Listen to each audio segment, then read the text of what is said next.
मित्रों, श्रीमद् भगवत गीता के पास आपके हर प्रश्न का उत्तर है। चाहे आपकी कोई भी परेशानी हो, कोई भी इच्छा हो, श्रीमद् भगवत गीता आपके हर प्रश्न का उत्तर देती है, आपकी हर समस्या का हल देती है।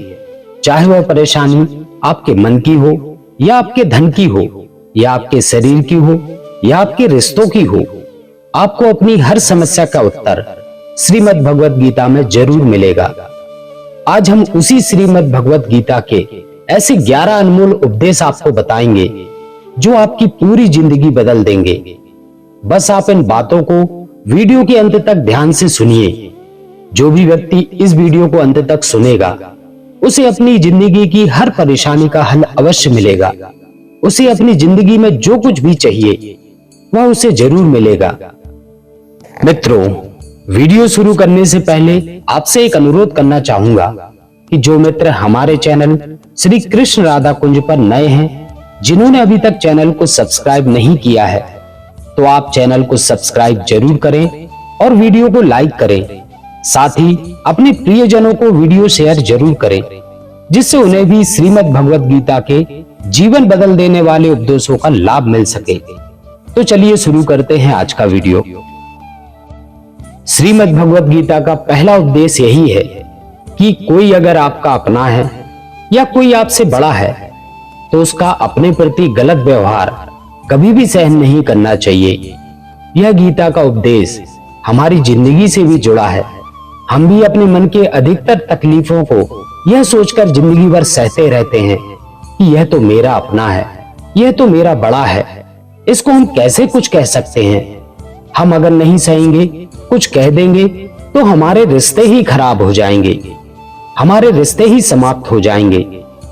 पर सोचने की बात यह है कि उस व्यक्ति को आप अपना कैसे मान सकते हैं जो आपकी तकलीफों की वजह हो।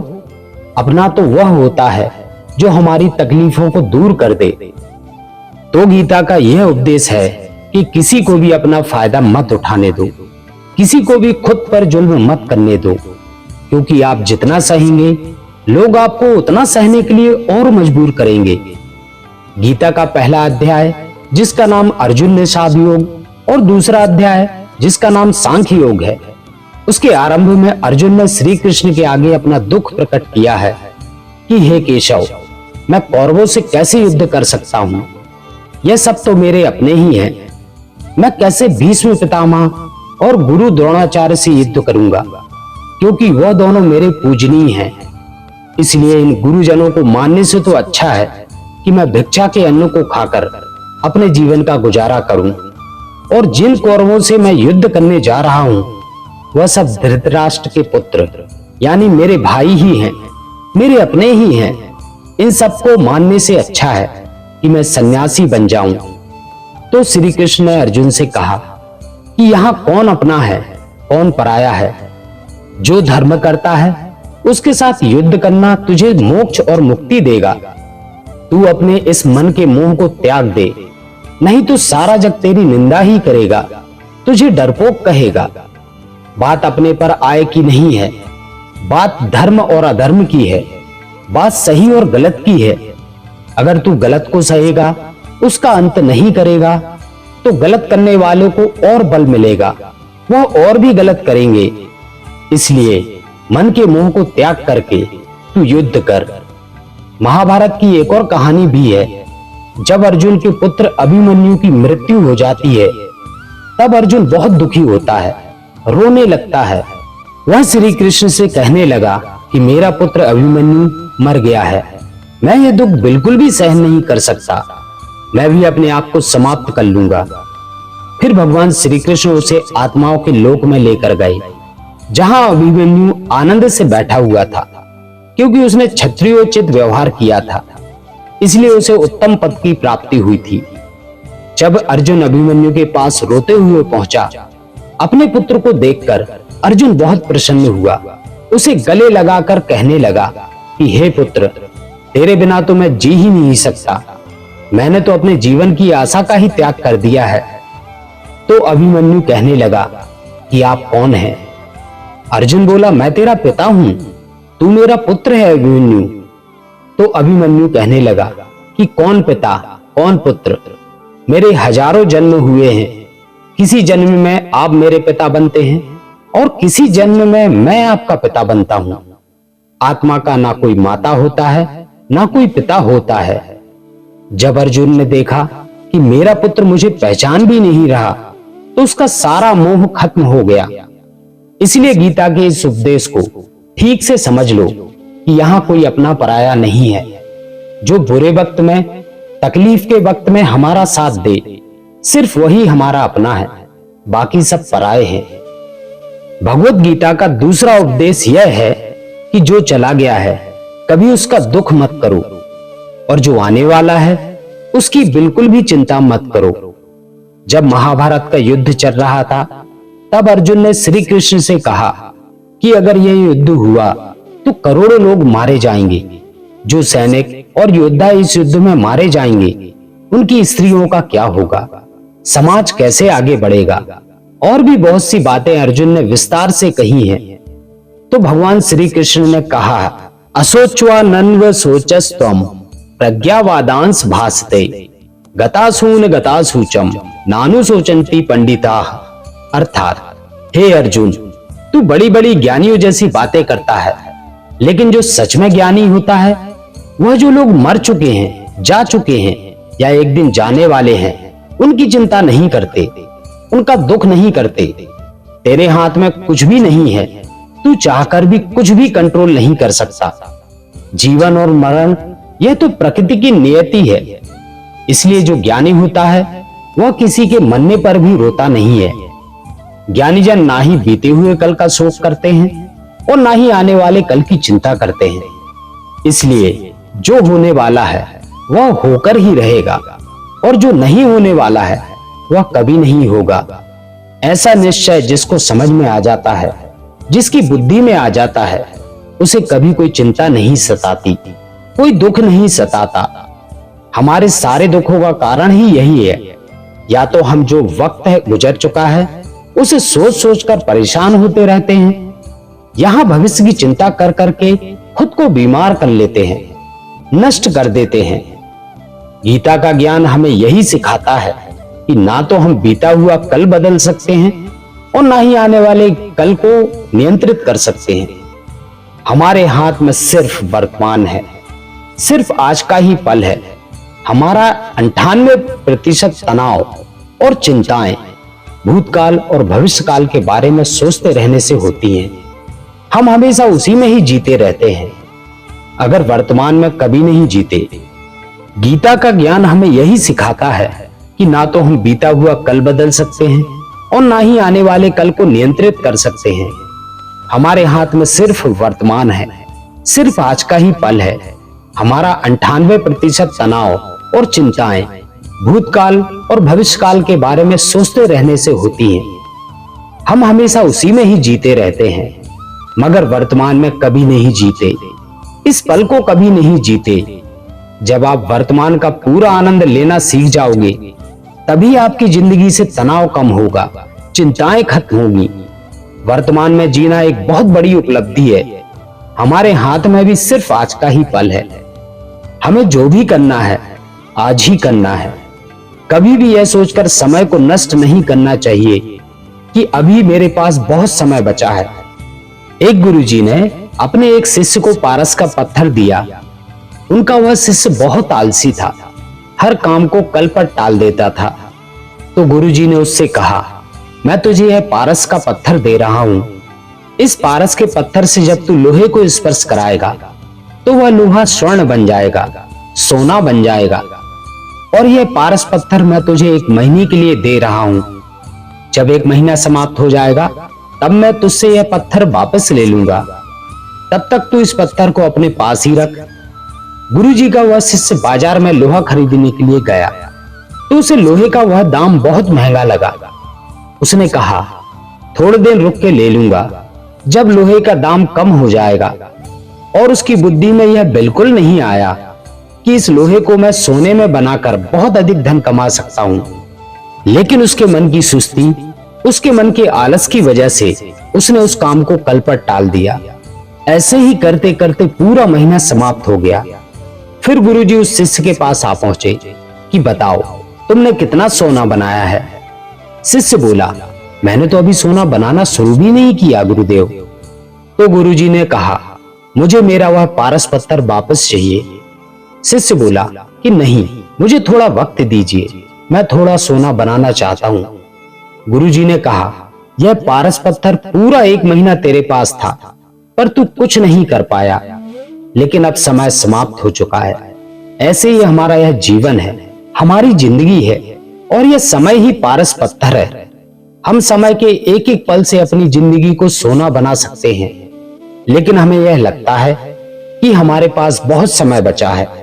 एक दिन जिंदगी को जी लेंगे, एक दिन जिंदगी में खुश हो जाएंगे, लेकिन वह दिन कभी नहीं आता और हम जिंदगी भर भागते रहते हैं, चिंता करते रहते हैं, दुखी होते रहते हैं, लेकिन जिंदगी को जीना, खुश रहना हम भूल जाते हैं। इसलिए गीता का ज्ञान हमें यह सिखाता है कि आप आज में जीना सीखो, इस पल में जीना सीखो।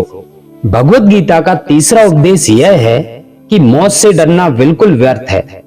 श्री कृष्ण ने गीता में कहा है, यह संसार मृत्यु लोक है, जिसका भी जन्म हुआ है वह एक दिन जरूर मर जाएगा।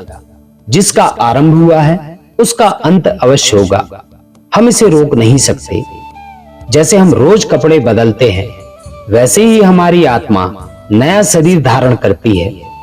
मृत्यु सिर्फ इस जीवन का एक नया आरंभ है, इस जीवन का अंत नहीं है। आत्मा कभी नहीं मर सकती और ना ही उसे कोई मार सकता है, लेकिन मौत का डर इंसान को सबसे ज्यादा लगा रहता है। मौत का दुख भी इंसान को सबसे ज्यादा होता है। एक पेड़ पर 2 पक्षियों का जोड़ा रहता था। उन दोनों को एक दूसरे से बहुत प्रेम था। उन्होंने साथ में जीने मरने की कसमें खाई थी। एक दिन वहां एक शिकारी आया। उसने एक तीर चलाकर वहां पेड़ पर बैठे मादा पक्षी को मार दिया। तो वह अकेला नर पक्षी रोने लगा कि मैं तुम्हारे बिना कैसे जी पाऊंगा। तुम्हारी जगह मेरी मृत्यु आ जाती, मेरा जीवन तुमको मिल जाता। वह रो रो के बहुत विलाप करने लगा। इतने में ही उस शिकारी ने दूसरा तीर चलाया और उस नर पक्षी को भी मार दिया। वास्तविकता में यह कहानी हमारी ही है। हम भी रोते रहते हैं जब कोई मरता है तो, लेकिन हमें यह नहीं पता कि एक न एक दिन हमारा भी जीवन समाप्त हो जाएगा। हम भी उसी मृत्यु के पेड़ पर ही बैठे हैं, लेकिन शरीर का मिटना हमारा अंत नहीं है। श्री कृष्ण ने अर्जुन से कहा कि हे अर्जुन, तेरे और मेरे अनंत जन्म हुए हैं। तुझे कुछ भी याद नहीं है, लेकिन मुझे सब कुछ याद है। जो व्यक्ति इस सत्य को समझ ले कि मैं यहाँ इस संसार में कुछ समय के लिए आया हूं, उसकी जिंदगी के सारे झगड़े, सारे दुख, सारी चिंताएं ही समाप्त हो जाएंगी। जब इस संसार से जाना ही है तो दुख किस बात का। पहले के जमाने में साधु महात्मा लोग पैदल यात्रा करते थे। यात्रा करते करते वह एक नगर में पहुंचे। वह महात्मा बहुत थक चुके थे। उस नगर में उन्होंने एक महल देखा और उन्होंने उस महल में जाकर विश्राम करने का सोचा और वह महल में जाकर सो गए। जब उस महल में वहां का राजा पहुंचा तो अपने पलंग पर उस महात्मा को सोता देखकर बहुत हैरान हो गया। राजा उस महात्मा से पूछने लगा कि तुम मेरे महल में कैसे घुस आए और मेरे बिस्तर पर कैसे सो रहे हो। तो महात्मा कहने लगे, यह तुम्हारा महल है, मुझे तो लगा यह धर्मशाला है। तो राजा ने कहा, आपको मेरा महल धर्मशाला कैसे लगा। तो महात्मा ने राजा से प्रश्न किया कि तुमसे पहले इस महल में कौन रहता था। राजा बोला कि मुझसे पहले मेरे पिता यहां रहते थे और उससे पहले मेरे दादाजी यहां पर रहते थे। तो महात्मा ने फिर प्रश्न किया कि क्या तुम इस महल में हमेशा रहोगे या तुम्हारे बाद कोई और रहेगा। तो राजा कहने लगा कि मेरे बाद मेरा पुत्र इस महल में रहेगा। तो महात्मा राजा से कहने लगे कि जिस जगह पर रहने वाले बार बार बदल जाते हो उसे घर कैसे कह सकते हो, वह तो धर्मशाला ही है। इसलिए तेरे महल को धर्मशाला समझकर मैं इसमें रात बिताने के लिए आ गया। धर्मशाला जान जग को, जीव सब मेहमान है, मोह इसमें मत करो, सब स्वप्न का सामान है। यदि हम भी इस बात को समझ लें कि हम यहाँ कुछ समय के लिए आए हैं, आनंद करने के लिए आए हैं, खुश रहने के लिए आए हैं, तो हमारे सारे दुख ही समाप्त हो जाएं। जब हम अपना मोह यहाँ जमा लेते हैं, अपना दावा यहाँ जमा लेते हैं कि यह मेरा है, इसे मैं छोड़ नहीं सकता, इसके बिना मैं जी नहीं सकता, तो हमारा जीवन दुखों से भर जाता है। इसलिए जीवन में मृत्यु का भय त्याग करके जीवन का प्रतिपल आनंद लेना चाहिए। भगवत गीता का चौथा उपदेश, मन और विचारों को नियंत्रित किए बिना जीवन में कभी शांति और सुकून मिलने वाला ही नहीं है। अर्जुन ने श्री कृष्ण से कहा, मेरा मन सही गलत सब कुछ जानता है, फिर भी मेरे विचार और मेरा मन मुझसे नियंत्रित नहीं होते। मैं जो करना चाहता हूं वह कर नहीं पाता, और जो नहीं करना चाहता हूं वह मेरा मन मुझसे जबरदस्ती करवा लेता है। इसलिए मैं बेचैन हो गया हूं, मुझे शांति प्राप्त नहीं हो रही। तो श्री कृष्ण ने अर्जुन से कहा, उसके लिए तुझे अपने मन और विचारों से अलग होकर अपने मन और विचारों को सही दिशा में ले जाने का अभ्यास करना होगा। और यह एक दिन का काम नहीं है। जब तक तू अपने मन और विचारों की गुलामी का त्याग नहीं करता, तब तक तुझे जीवन में कभी शांति नहीं मिलेगी। एक राजा था, वह बहुत बेचैन और परेशान रहता था। एक दिन वह अपने गुरुजी के पास गया और उनसे कहने लगा कि मेरा मन बहुत बेचैन है, मैं बहुत परेशान हूं, मैंने पूरे संसार को जीत लिया है, सब कुछ है मेरे पास, पर मैं खुश नहीं हूं, मेरे मन में सुकून नहीं है, शांति नहीं है। तो गुरुजी ने राजा से कहा कि तुम्हारे नगर में अगर कोई ऐसा व्यक्ति है जिसने सुकून को प्राप्त कर लिया है, शांति को प्राप्त कर लिया है, तुम उसका एक बार कुर्ता पहन लो तो तुम्हारे जीवन में भी शांति आ जाएगी। राजा बहुत प्रसन्न हो गया कि यह तो बहुत आसान काम है। वह अपने राजमहल में आया और राज्यसभा में वह सबसे कहने लगा कि आप लोगों में से जो भी शांत हो चुका है, जिसे सुकून मिल गया हो, वह अपना कुर्ता मुझे दे दे। वह बदले में जितना भी धन मांगेगा मैं उसे दे दूंगा। सब लोग एक दूसरे का मुंह देखने लगे। पैसों का लालच आया, लेकिन सबको एक दूसरे की सच्चाई पता थी, क्योंकि किसी की जिंदगी में भी शांति और सुकून नहीं था। सब अपना सिर झुकाकर वहां पर खड़े हो गए। फिर उस राजा ने पूरे नगर में ढिंढोरा पिटवा दिया। जिसे भी शांति प्राप्त हो चुकी हो, सुकून प्राप्त हो चुका हो, वह मेरे पास आकर अपना कुर्ता दे दे। वह जितना कहेगा उसे उतना धन दिया जाएगा। लेकिन एक भी ऐसा व्यक्ति नहीं मिला जिसे शांति प्राप्त हो चुकी थी। वास्तविकता में जब कोई मरता है तब हम कहते हैं कि वह फला व्यक्ति आज शांत हो गया। कभी किसी जिंदा इंसान के लिए नहीं कहा, नहीं सुना कि एक जीता जागता इंसान आज शांत हो गया। राजा के सैनिक पूरे शहर में ढूंढते रहे। फिर उन्हें एक पेड़ के नीचे एक महात्मा तपस्या करता हुआ दिखा, जिसके चेहरे पर एक शांति थी, सुकून था। वह सैनिक उस महात्मा के पास आकर पूछने लगा कि क्या आपने शांति प्राप्त कर ली? क्या आपको सुकून प्राप्त हो गया है? महात्मा ने कहा, मैं पूरी तरह से शांत हूं। तो सैनिक उसे राजा के पास ले आए। राजा ने उस महात्मा से प्रश्न किया कि क्या आपको शांति और सुकून प्राप्त हो चुके हैं? वह महात्मा कहने लगे, महाराज, मैं पूरी तरह से शांत हूं, मुझे कोई चिंता नहीं है, मुझे किसी चीज का लालच नहीं है, मुझे कोई इच्छा नहीं है। और राजा भी बहुत प्रसन्न हो गए कि आखिर वह व्यक्ति मिल ही गया जिसे शांति प्राप्त हो चुकी थी, जिसे सुकून प्राप्त हो चुका था। तो राजा उस महात्मा से कहने लगे कि हे महात्मा, आप कृपया करके अपना कुर्ता मुझे दे दीजिए, बदले में आप जो मांगेंगे मैं आपको दे दूंगा। वो महात्मा कहने लगे कि महाराज, सुकून और शांति तो मुझे मिल चुकी है, लेकिन क्या करूं, मेरे पास पहनने के लिए कुर्ता ही नहीं है जो मैं आपको दे सकूं। जब राजा ने उस महात्मा की बात सुनी कि इस महात्मा के पास पहनने के लिए कुर्ता भी नहीं है, उसके बाद भी यह महात्मा एकदम शांत है, इसके जीवन में सुकून है। मैं सारी जिंदगी धन को जोड़ने में लगा रहा, दुनिया जीतने में लगा रहा, लेकिन मुझे शांति कहीं नहीं मिली, सुकून नहीं मिला, क्योंकि शांति और सुकून बाहर की चीज नहीं है, अपने भीतर की चीज है। इसलिए जब तक कोई व्यक्ति अपने मन और विचारों को नियंत्रित नहीं करता, तब तक उसके जीवन में सुकून और शांति नहीं आती। और गीता का उपदेश हमें यही सिखाता है कि जीवन में शांति चाहिए तो मन को शांत करना सीखो। भगवत गीता का 5वां उपदेश, वासना, क्रोध और लालच सर्वनाश का कारण है, नरक का द्वार है।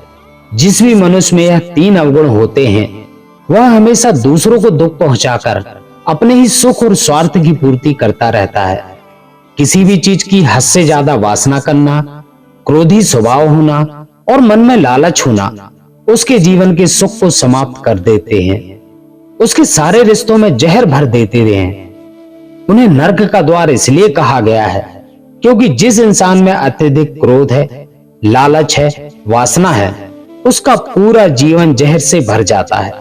उसको मरने के बाद नहीं, जीते जी यहीं पर नरक का दर्शन होता है। भगवत गीता का 6वां उपदेश, सभी भगवान एक ही हैं, कोई छोटा कोई बड़ा नहीं, सब एक परम ब्रह्म परमात्मा के अलग अलग रूप और नाम है। श्री कृष्ण ने गीता के 10वें अध्याय विभूति योग में बताया है कि जितने भी जगत के देवी देवता हैं, वह सब मेरी ही विभूति हैं। मैं ही शिव हूं, मैं ही इंद्र हूं, मैं ही यक्षराज कुबेर भी हूं, मैं ही अग्निदेव हूं, देवताओं के गुरु बृहस्पति भी मैं ही हूं, समुद्र भी मैं ही हूं, अक्षरों में ओम भी मैं हूं और कालों का काल महाकाल भी मैं ही हूं। सारे जगत का नाश और उत्पत्ति और पालन करने वाला भी मैं हूं। श्री कृष्ण ने अर्जुन से कहा कि मेरी विभूति का कोई अंत नहीं, इसलिए सब भगवान, सब नाम, सब देवता मेरे ही रूप हैं। इसलिए तो किसी भी देव या ईश्वर में कभी भेद बुद्धि मत करना, कभी किसी को छोटा बड़ा मत समझना। और गीता का उपदेश भी हमें यही सिखाता है कि कभी किसी दूसरे के इष्ट को छोटा नहीं समझना चाहिए, या इस बात पर झगड़ा फसाद नहीं करना चाहिए कि कौन बड़ा है और कौन छोटा है। भगवत गीता का 7वां उपदेश, सुख की इच्छा ही आखिर में हमारे दुखों का कारण बनती है। श्री कृष्ण ने अर्जुन से कहा कि मनुष्य जितना सुखों की लालसा और इच्छा करता है, उतना ही उसकी इंद्रियां सुख भोगने में आसक्त हो जाती हैं, उतना ही इंसान का मन संसार के सुख और आकर्षण का गुलाम बन जाता है। और जितना सुख के पीछे भागेगा, उतना ही उसे दुख के अनुभव से भी गुजरना पड़ेगा, क्योंकि यह संसार का नियम है। जो चीज शुरू में मन को बहुत आकर्षित करती है, बाद में बहुत दुख देती है, और जो चीज शुरू में मुश्किल लगती है, कठिन लगती है, बाद में हमें बहुत काम आती है। भगवत गीता का 8वां उपदेश, जो भी मनुष्य दुनिया के सहारे छोड़कर सिर्फ ईश्वर को ही अपना सहारा मान लेता है, उसकी हर जरूरत वह ईश्वर पूरी करता है, उसकी हर प्रकार से रक्षा वह परमात्मा ही करता है। अनन्यास चिंत्यन्तो माम ये जना परिपासते तेषां नित्याभियुक्तानां योगक्षेमं वहाम्यहम्। अर्थात जो भी व्यक्ति मुझे ही अपना सहारा मानता है, उसका योगक्षेम मैं वहां करता हूं। योगक्षेमं वहाम्यहम् अर्थात जो चीज नहीं मिली है उसकी प्राप्ति कराना, उसका नाम योग है, और जो चीज जीवन में मिली हुई है उसकी रक्षा करना, उसका नाम क्षेम है। श्री कृष्ण कहते हैं, जो मुझ पर निर्भर हो जाते हैं, उनको जो चाहिए वह मैं जरूर देता हूं, उनकी हर प्रकार से रक्षा भी मैं ही करता हूं। भगवत गीता का 9वां उपदेश, इस संसार में हमारा कुछ भी नहीं है। गीता सार में आपने कई बार सुना होगा कि तुम्हारा क्या गया जो तुम रोते हो, तुम क्या लाए थे जो तुमने खो दिया, तुमने क्या पैदा किया जो नष्ट हो गया, तुमने जो लिया यहीं से लिया, जो कुछ भी दिया यहीं पर दिया, जो आज तुम्हारा है कल किसी और का होगा, क्योंकि परिवर्तन संसार का नियम है। कल तक जिनके बिना आप जी नहीं सकते थे, आज उनसे कोई रिश्ता ही नहीं है, बातचीत तक नहीं है। कहां गए वह जीवन भर के सारे रिश्ते, वो सारे मित्र जो साथ जीने मरने की बातें करते थे, आज पता भी नहीं वह लोग कहां चले गए। यह संसार परिवर्तनशील है, सब लोग यहाँ बदल जाते हैं, और तो और रिश्ता बदल जाता है, और हमारा शरीर भी हर दिन बदल रहा है। बचपन से जवानी, जवानी से बुढ़ापा, और एक दिन यह शरीर हमारा साथ छोड़ देता है। तो किसके लिए रोना और किसकी चिंता करना। हम सारी जिंदगी चीजों को, रिश्तों को जिंदगी बनाने में, सजाने में, संवारने में लगे रहते हैं, लेकिन एक दिन सब कुछ बिखर जाता है। सारी जिंदगी जिस संपत्ति, जिन रिश्तों के लिए हम लड़ते रहते हैं, एक दिन सब कुछ छोड़ करके हमें इस दुनिया से जाना पड़ता है। भगवत गीता का 10वां उपदेश हमें यह सिखाता है कि किसी से भी हद से ज्यादा मोह कभी मत करना। श्री कृष्ण ने गीता का पूरा ज्ञान ही अर्जुन के मोह को नष्ट करने के लिए कहा है। यह मोह ही है जो इंसान को सबसे ज्यादा रुलाता है। वह इतना बलवान है कि शेर जैसे इंसान को भी गीदड़ बना देता है। जो अर्जुन युद्ध में देवताओं से भी जीत गया, पर अपने रिश्तेदारों को युद्ध में देखकर उसके हाथ कांपने लगे। वह बोला, हे केशव, मेरे हाथ में धनुष पकड़ने की भी ताकत नहीं बची है, मेरे हाथ कांप रहे हैं, मैं युद्ध नहीं कर पाऊंगा। यह मोह इतना दर्दनाक होता है जिसकी पीड़ा ना सह पाने के कारण कई लोग अपनी जिंदगी खत्म कर देते हैं, आत्महत्या तक कर लेते हैं कि उस व्यक्ति के बिना हम जी नहीं पाएंगे। जीवन में किसी से भी हद से ज्यादा मोह करोगे तो जीवन भर पीड़ा का ही सामना करना पड़ेगा। जो व्यक्ति अपने मोह से बाहर नहीं आता, उसका सब कुछ उससे छिन जाता है, उसकी सारी खुशी खत्म हो जाती है। इसलिए गीता का ज्ञान बार बार यही सिखाता है, अपने मन के मोह को त्याग करके आप बलवान बनो, बुद्धिमान बनो, सत्य के दर्शन करो कि वास्तविकता में क्या है।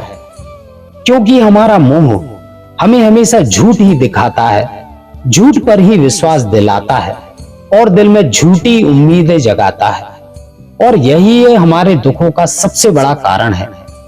हम ही मोह कर लेते हैं, हम ही लोगों से उम्मीदें लगा बैठते हैं, पर वास्तविकता बिल्कुल अलग होती है। लोग वैसे नहीं होते जैसा हम मान लेते हैं, जैसा हम समझ लेते हैं, क्योंकि मोह के कारण हमें सच्चाई नहीं दिख पाती, लोगों का असली चेहरा नहीं दिख पाता। इसलिए गीता का उपदेश हमें यह सिखाता है कि जीवन में अगर आनंद और प्रसन्नता से रहना है तो किसी में भी हद से ज्यादा मोह कभी मत करना। भगवत गीता का 11वां उपदेश, इस संसार में अगर आए हो तो दुख तो मिलेगा ही, दुख से कभी घबराना मत, दुख से कभी डरना मत। श्री कृष्ण गीता में कहा है कि यह संसार दुखालयम अशाश्वतम, अर्थात यह संसार दुखों का घर है। जैसे औषधालय में औषधि मिलती है, पुस्तकालय में पुस्तक मिलती है, चिकित्सालय में चिकित्सा होती है, वैसे ही संसार को भी श्री कृष्ण ने एक नाम दिया है, दुखालय, जहां पर दुख मिलता है। दुख तो यहाँ हर किसी के जीवन में आता है, लेकिन अगर दुख आया है तो सुख भी आएगा। इसलिए दुख से कभी घबराना मत, डरना मत, क्योंकि यह संसार तो दुखालय भी है और अशाश्वत भी है। अशाश्वत का मतलब ही यही होता है कि यहाँ परमानेंट कुछ भी नहीं है, यहाँ सब कुछ बदल जाता है। सुख दुख में बदल जाता है, दुख सुख में बदल जाता है, सम्मान अपमान में, अपमान सम्मान में बदल जाता है, खुशी दर्द में और दर्द खुशी में कभी भी बदल जाती है, जीत हार में और हार जीत में। यहाँ कभी भी कुछ भी बदल सकता है, कुछ भी परमानेंट नहीं है। ना ही हम परमानेंट हैं, ना ही हमसे जुड़ी कोई चीज यहाँ पर परमानेंट है, क्योंकि यह संसार अशाश्वत है, यहाँ कुछ भी परमानेंट नहीं है। लेकिन आपका दुख भी परमानेंट नहीं रहेगा, इसलिए दुख से कभी भी डरना नहीं चाहिए। गीता का यह उपदेश हजारों साल पुराना है, लेकिन आज भी नए से नया है। पूरे विश्व में गीता को सबसे ज्यादा पढ़ा गया है और सबसे कम समझा गया है।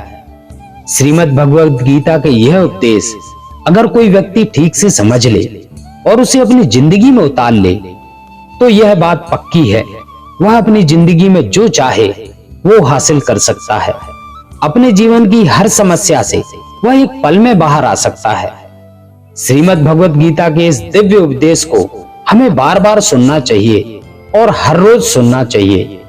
जब भी जीवन में कोई चिंता या परेशानी आए तो एक बार इस उपदेश को जरूर सुन लेना और मन में यह विश्वास रखना कि गीता का यही उपदेश आपकी जिंदगी की हर परेशानी में आपको राह अवश्य दिखाएगा। तो मित्रों, आपको हमारा आज का वीडियो कैसा लगा? मुझे यकीन है कि जीवन को बदल देने वाली ये भगवत गीता की शिक्षाएं हम अपने जीवन में अपनाकर अपने जीवन को सफल बना सकते हैं, अपने जीवन से दुखों को दूर कर सकते हैं और सुख और शांति की प्राप्ति कर सकते हैं और जीवन में जो चाहे वो पा सकते हैं। तो मित्रों, वीडियो को लाइक जरूर करें और अपने प्रियजनों तक इसको शेयर जरूर करें। और जिन मित्रों ने हमारे चैनल श्री कृष्ण राधा कुंज को अभी तक सब्सक्राइब नहीं किया है, उनसे अनुरोध है कि चैनल को सब्सक्राइब जरूर करें। मिलते हैं ऐसे ही अगले मोटिवेशनल वीडियोस में। तब तक के लिए अपना ख्याल रखें। आप सभी को मेरा राधे राधे।